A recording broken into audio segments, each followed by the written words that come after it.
Entenderam? Então o Império Bolsonarista tá em crise, ele tá se matando entre si, mas nós somos Roma. Eles não entenderam que a gente montou uma máquina de guerra que eles não vão parar. É o Partido Missão. Essa máquina de guerra, ela é formidável e ela não tem desunião. O que eu quero dizer é o seguinte, quando pintou umas pessoas entraram na nossa máquina, entraram em Roma, umas dançarinas, vamos dividir Roma. Roma botou pra fora, entendeu? Não vai ter divisionismo em Roma, sacou?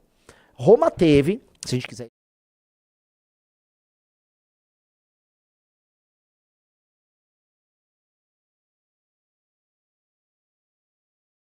se quebrar porque eles estão em guerra. Vou voltar pra história. Quem lembra disso, fala, eu lembro, Renan. Eu já dei um exemplo até falando, comparando com o Paraguai, mas o maior exemplo é sobre o fim do Império de Alexandre. E já começa meio triste o exemplo, porque nunca que Jair Bolsonaro é Alexandre. Mas, querem comparar? Rizzo, vamos colocar aí, bota assim, reinos helênicos, põe Hellenic Kingdoms, sei lá, pra achar um mapa. Hellenistic Kingdoms, isso, imagens. Tá aí, esse aí era o mapa do mundo conhecido, tá? Pós-Alexandre, tá? Então Alexandre morre, e aí o Império do Alexandre, ele foi dividido em vários. Ali em cinza tem o Império dos Seleus, o Império Seleucida, que era do antigo general Seleucus, eu nunca sei a tradução, em inglês eles chamam de Seleucus, né? Que é o Seleucus Nicator, tá? Que ele era um general até menor, um pouco conhecido, mas cresce no final e ele fica com a Babilônia e ele fica com a área da Pérsia, tá? O Antígono pegou quase toda a região da Ásia Menor, tá? Na Armênia há um pequeno reino ali. O Ptolomeu fica com o Egito todo. O Lysimachus fica com a região da Macedônia. O Cassandro fica com a região da Grécia, tá? E aí esses caras ficaram com basicamente o império mais poderoso do mundo e rachou, tá? Esse racha no império, imagine o bolsonarismo. Onde tá Seleucus, ele pegou a Babilônia. Vamos botar que é o bloco majoritário, que é a família, com Flávio e Eduardo e Carlos, tá? Ptolomeu é a Michele, lá no Egito. O Antígono vamos pegar que é o Nicolas. O Lisímaco vamos botar que é o... Vamos dizer, é a turma mais centrônica ali. O Cassandro é a turma do Partido Novo. Entendeu? Então todo o Império Bolsonaro, a partir do momento que o Jair foi preso, ele rachou, ele foi dividido em feudos. E esses feudos, por natureza, vão entrar em conflito. E eles começaram a entrar em conflito. Então, começaram a surgir, eles chamavam de Guerra dos Diaoscoroi. Eu nunca tenho como eu estudei todas essas coisas em inglês, eu não consigo pegar o nome certinho, mas eram os Diaoscoroi, eles chamavam em inglês. Então era a guerra dos herdeiros do Alexandre, que começou mais tarde a se matar. Pois bem, essa guerra foi durando muito tempo. Foram décadas de guerra. E o Império Seleucida talvez foi o mais estável, ele se firmou muito. E os outros começaram a se matar entre si. Houve uma guerra envolvendo muito a Ásia Menor e a Grécia, em que um realmente ficou matando o outro e a coisa começou a ficar cansativa. O problema, quando o tempo vai passando, já vai chegando pro século I a.C.,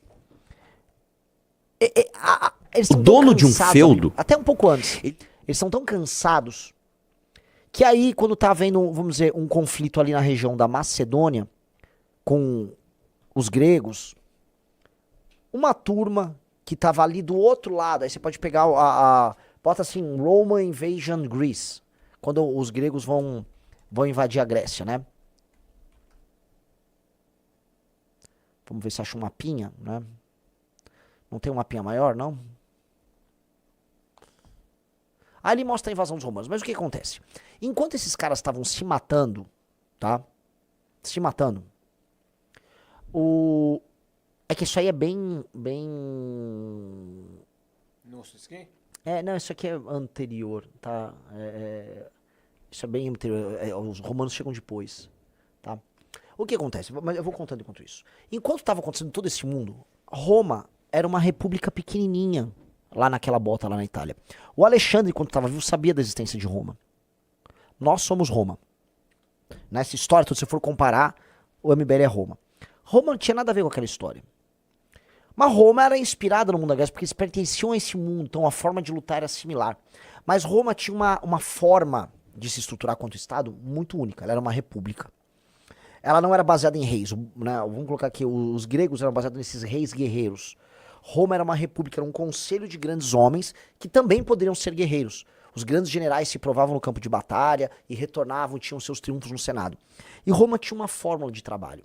Roma entendeu, por força até da necessidade de sobreviver, que ela precisava ser forte o tempo todo. E isso obrigava ela a ser expansionista. Então o que Roma fazia? Roma invadia cidades rivais, tomava aquela cidade, mas ela também, ela não é que eliminava a elite local, ela cooptava as elites locais, quase como um sistema de vassalagem, ela criava vínculos entre as elites locais e a elite romana, absorvia eles para o universo romano, e aí obrigavam as elites locais a fornecerem soldados para participarem de outras incursões. E a elite local ganhava alguma coisa com isso, enquanto Roma romanizava eles. Roma era muito esperta. Roma era sensacional. O que Roma passa a fazer? Roma começa a pegar os caras lá na bota, na Itália, e ela vai usando esse método. O que esse método permitia? Renovação permanente de soldados. Capite? Renovação permanente de soldados. Roma renovava permanentemente seus quadros. Então, se ela tinha um revés, ela perdia uma batalha, vinha já mais uma leva de soldados. Por quê? Porque ela gerava nos lugares que ela conquistava esta máquina de recolocação de exércitos, formação de tropas. Portanto, Roma era uma máquina militar imparável. Os gregos tinham um outro modelo. Eles tinham exércitos altamente profissionais, treinados, que duravam muito tempo. Mas a renovação da formação não era tão, vamos dizer, intensa quanto Roma. Roma era uma máquina militar mais poderosa, mesmo que não contasse, às vezes, com o gênio militar daquele mundo em guerra, lá da Ásia Menor, da Grécia, etc. Tô falando isso porque nós sendo Roma, estávamos crescendo nos últimos anos paralelo àquele mundo da guerra do bolsonarismo. Eles estavam em guerra, a gente foi crescendo. E a gente foi se estruturando, criando nossas fórmulas de batalha, nossas fórmulas de administração. E eles não levando a sério. Uma hora, um homem lá do mundo helênico, que era o Pirro de Épiro, resolve invadir Roma. Vocês sabem essa história? Digite 1 se vocês sabem essa história. Digite 2 se não sabem. Digite 3 se vocês quiserem que eu conte. Porque é legal essa história, tá? Vamos lá, vamos ver. Mas eu vou contar, dane-se, vai. Pirro de Épiro é um dos grandes generais da história humana. Qualquer top 10 de general da história humana que não tiver Pirro de Épiro é retardado. Pirro de Épiro é um dos grandes generais. Pirro de Épiro sai com suas tropas e vai, né, ele já tinha uma briga com os cartagineses. Ele vai invadir Roma, o Pirro de Épiro. Tem guerra com Roma lá na Sicília e tal. E a real é que o Pirro de Épiro era melhor que os romanos. Entendeu? O Pirro de Épiro ganhava. Mas ele ganhava, mas não sustentava. É ali que surgiu o termo vitória de Pirro.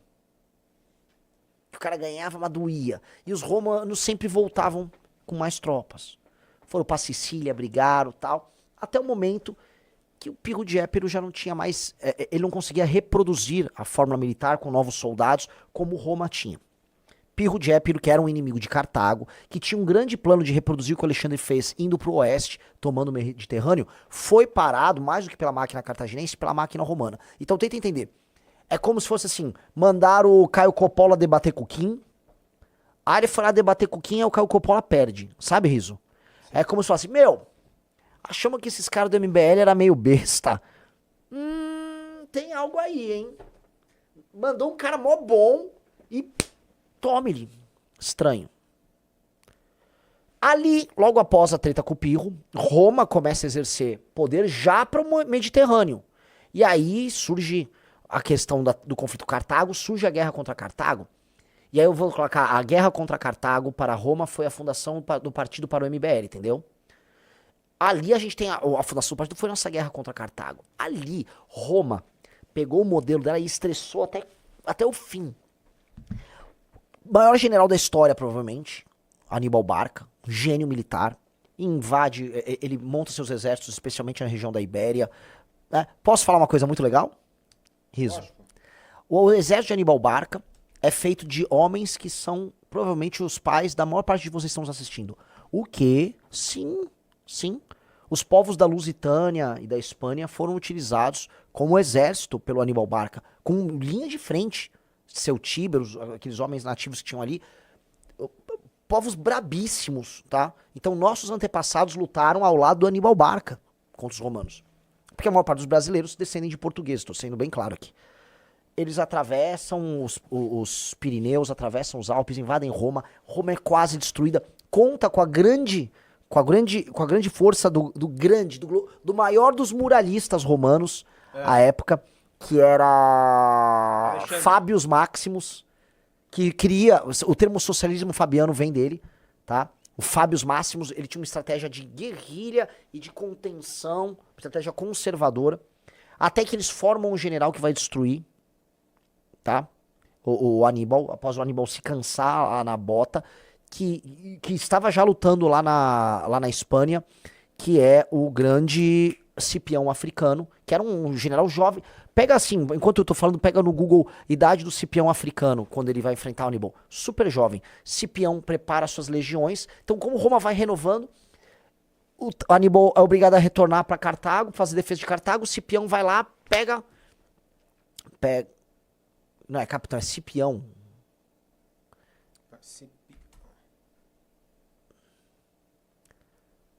Idade Cipião na batalha de Zama. Na batalha de Canas ele tinha 19 anos. Ele era novinho. 34 anos, não tão novo, mas assim, em Zama ele tinha 19. Cipião africano derrota Aníbal. E aí depois rolaram outras derrotas contra os cartagineses, né? Mas Roma se estabeleceu como uma força hegemônica daquele lado. Ou seja, o lado, vamos dizer, ocidental do Mediterrâneo. É o MBL montando o partido. Enquanto isso, como é que estava o mundo helênico, que é o bolsonarismo? Tiro, porrada e bomba. Um matando o outro. Eles já estavam naquela posição em que já valia a pena pedir ajuda, entendeu? Minha facção tá brigando com aquela, você pode dar uma porrada naquela ali que me ajuda? E os romanos só assim, ó.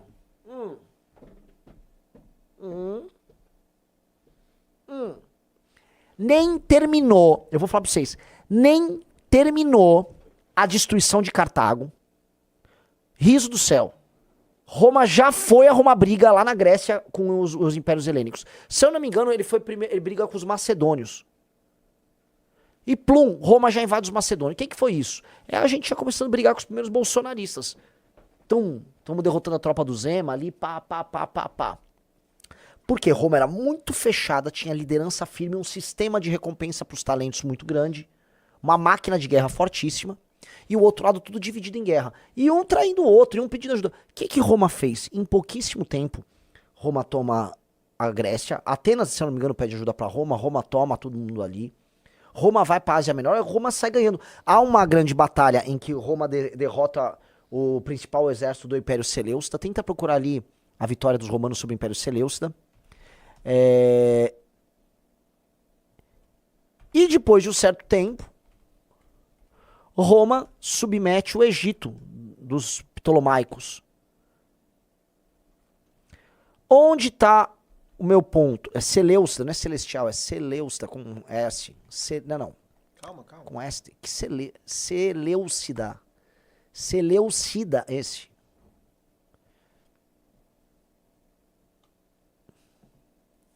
Tá? Os romanos derrotam os Seleucidas.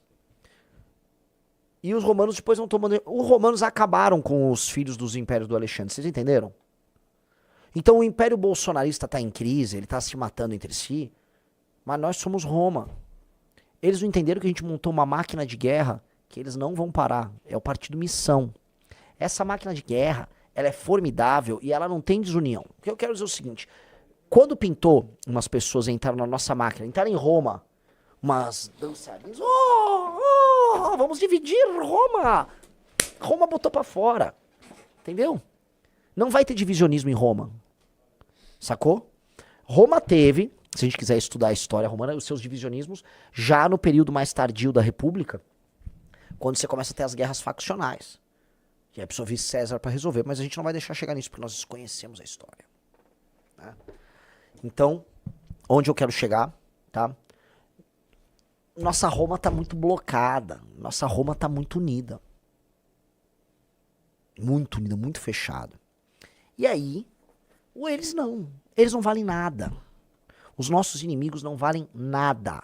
Eles são muito mais fracos do que a gente imagina. A gente pode ser menor. Roma era menor. Os grandes exércitos do mundo ainda estavam com o Império Seleucida, com os Ptolomaicos. A forma de lutar ainda era uma forma de lutar muito grega. Mas Roma chegou, irmão. Roma chegou e não dava pra resistir, porque Roma era o futuro.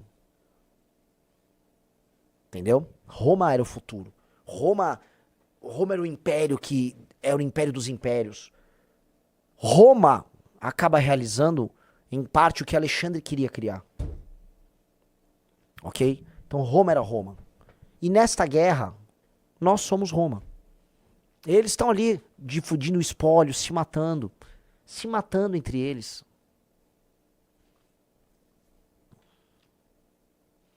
Entenderam? Se você gostou do vídeo, não se esqueça de se inscrever no canal. Te vejo no próximo vídeo.